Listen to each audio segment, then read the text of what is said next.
So it's been a while since I did a second video on this vehicle. Last I showed everyone it was still pretty much together. Since then we stripped it apart and taken off all the paint, gone down to the bare metal. There was quite a bit of filling and areas which had rust, which had to be cleaned up.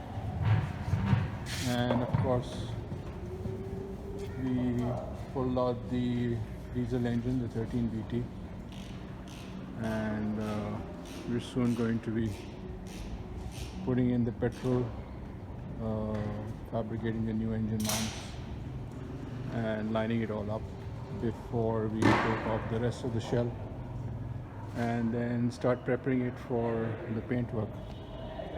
So yeah, some of these panels will get changed because they're fairly badly rusted, and yeah, so we took off everything from inside the body, cleaned up the tub,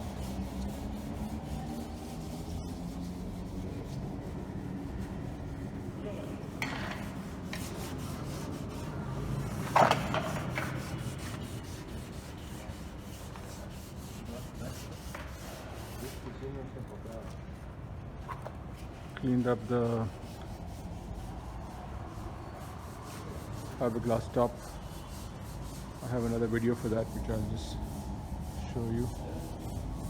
So yeah, this is just a short quick update part 2 video for this 70 series FRP top. Once we're done lining up the engine, cleaning up the rest of this body, we're going to take it off the chassis and then get to work on the chassis. Once that's done, we'll put it back, put the body back on top and send it into the booth for the paint work. Alright, till the next video, thank you for watching.